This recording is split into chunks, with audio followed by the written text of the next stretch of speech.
অস্ট্রেলিয়ার একজন কৃষক দীর্ঘ ১৯ বছরের চেষ্টায় বহু গাছের সংক্রমণের মাধ্যমে বীজহীন লিচু উৎপাদন করতে সক্ষম হয়েছেন। গ্রীষ্মকালে রসালো স্বাদহীন লিচু, তাও আবার বীজি ছাড়া, কিভাবে সম্ভব? প্রিয় দর্শক, আজকে আমরা আলোচনা করব কিভাবে বীজহীন লিচু উৎপাদন করা যায়। এছাড়াও জানব কেন লিচু শিশুদের জন্য এত ভয়ঙ্কর একটি ফল। এটি দক্ষিণ পূর্ব চীনের কোয়াংতুং এবং ফুসিয়ত প্রদেশের গ্রীষ্মমণ্ডলীয় অঞ্চলের স্থানীয় উদ্ভিদ। 1059 খ্রিস্টপূর্বের দিকে ফিরে থাকালে দেখা যায় লিচুর চাষাবাদ শুরু হয়েছিল চীনের দক্ষিণ অঞ্চল, মালয়েশিয়া ও ভিয়েতনামের উত্তর অঞ্চলগুলোতে। সেখানে 11 শতক থেকে এর চাষাবাদ হওয়ার কথা লিপিবদ্ধ আছে। চীন হল প্রধান লিচু উৎপাদনকারী দেশ। এরপরই আছে ভারত, আফ্রিকা, দক্ষিণ পূর্ব এশিয়ার অন্যান্য দেশসহ বাংলাদেশও। এবার আসুন জেনে নেওয়া যাক বাংলাদেশে সবচেয়ে বেশি কোন ধরনের লিচুর জন্ম হয়। দিনাজপুর এবং কুষ্টিয়ায় বেশি দেখা যায় মাদ্রাসি, বোম্বাই, বেদানা, চায়না লিচুর চাষ। এছাড়াও বাংলাদেশের বিভিন্ন অঞ্চলে লিচুর চাষ হয়। বিজ্ঞানী ও দক্ষ কৃষকরা লিচুর নানা জাত আবিষ্কার করেছেন। এরই ধারাবাহিকতায় দীর্ঘ 40 বছর ধরে লিচু চাষ করে আসছেন অস্ট্রেলিয়ার চাষি ডিবি ডিকসন। চীন থেকে গাছ এনে তিনি তার গবেষণা শুরু করেন।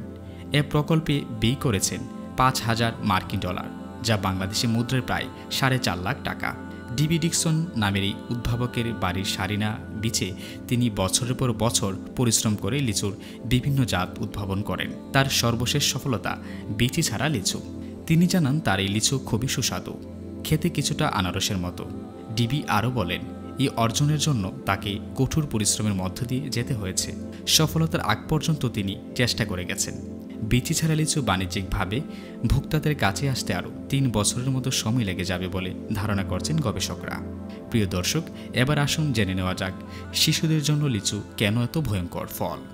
জানা গেছে ভারতের উত্তরাঞ্চলে লিচু খেয়ে অন্তত 103 জন শিশুর মৃত্যু হয়েছে। শুধু ভারতে নয়, লিচু খেয়ে শিশু মৃত্যুর ঘটনা ঘটেছে বাংলাদেশেও। কিন্তু কেনই বা লিচু খাওয়ার কারণে শিশুরা মারা যাচ্ছে?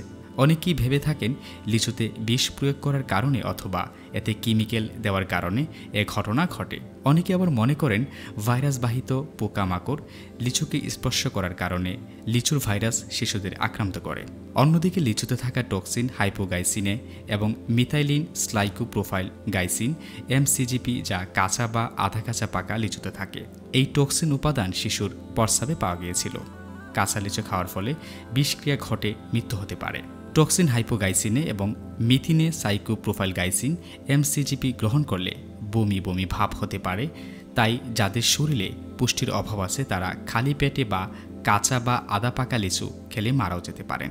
প্রিয় দর্শক, এই ভিডিওটি শেয়ার করুন এবং অন্যকে সতর্ক করুন। ধন্যবাদ।